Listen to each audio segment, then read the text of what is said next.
পোয়াল মাছ যদি একবার এরকমভাবে রান্না করে খান, এত একটা মজা লাগে। আমি নিজে বলছি, আপনারা এইভাবে রান্না করে ট্রাই করবেন, দেখবেন এত মজা লাগবে, এত ভালো লাগে।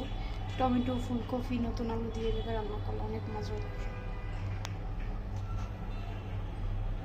তো গাইস, চলেন মূল ভিডিওতে চলি। পোয়াল মাছ যদি একবার এরকমভাবে রান্না করে খান, এত একটা মজা লাগে। আমি নিজে বলছি, আপনারা এইভাবে রান্না করে ট্রাই করবেন, দেখবেন এত মজা লাগবে, এত ভালো লাগে। টমেটো, ফুলকপি, নতুন আলু দিয়ে এভাবে রান্না করলে অনেক মজা লাগে। তো গাইস, চলেন মূল ভিডিওতে চলি। তো আসসালামু আলাইকুম বন্ধুরা, আজকের রেসিপি হলো বোয়াল মাছ দিয়ে সুন্দর একটা রেসিপি। এই যে এখানে ফুলকপি নিয়েছি, আবার টমেটো কুচি। এই যে এখন মাছগুলো ভেজে নেব, কড়াই তেল দিয়েছি, মাছগুলো ভালো করে ভেজে নেব।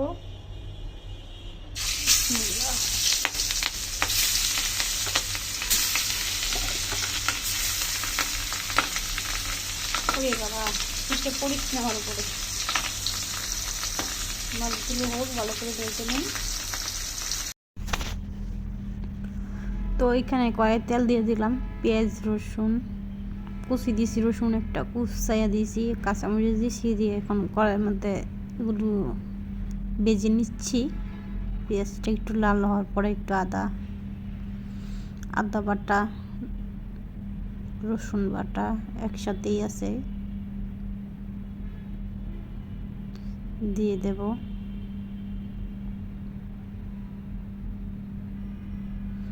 আর আমি সবসময় একটা দুইটা বা যতটুক লাগে রসুন আমি কাঁচাই আগে কুচাই দিয়ে দিই পেঁয়াজের সাথে, সব তরকারির মধ্যেই আমি দিই।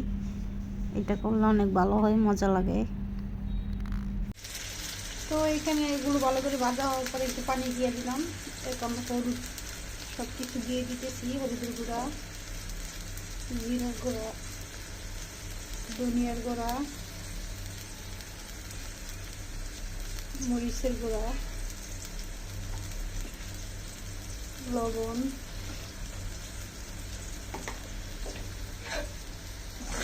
ভালো করে কষিয়ে নিতে হবে। মশলাটা 2 মিনিট কষিয়ে নেব ভালো করে, তারপর সবজিগুলো দেব। তো এখানে মশলাটা কষানো শেষ, এখন আমি সবজিগুলো দিয়ে দিব। এখানে আবার ছোট ছোট দেশি আলু সিদ্ধ করে আমি ভেঙে রেখে দিয়েছিলাম, একটু হালকা ভেঙে হাতে, এগুলো দিয়ে দেব। ফুলকপিও দেব।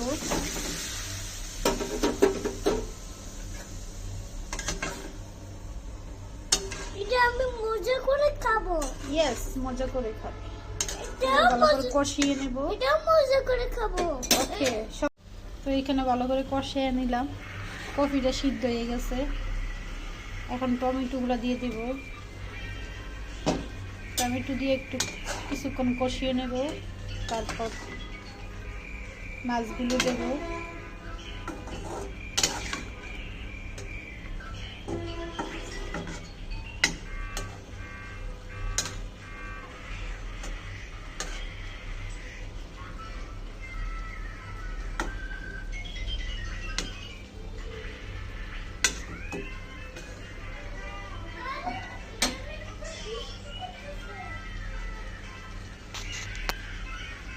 এখন একটু ডেকে দেব।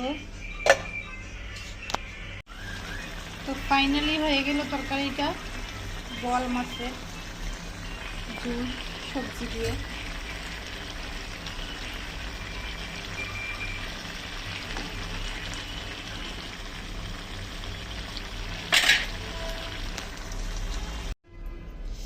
এই যে দেখেন কি একটা কালার হয়েছে, দেখছেন কি সুন্দর হয়েছে। খাইতে ওইটা অনেক টেস্ট, একটু খাইয়ে দেখাই আপনার।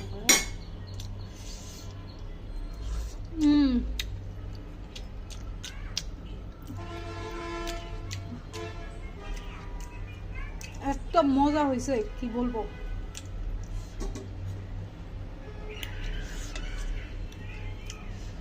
তো আপনারাও বাসায় ট্রাই করবেন।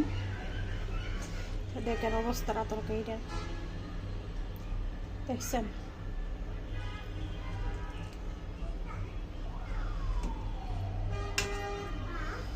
একদম পুরাই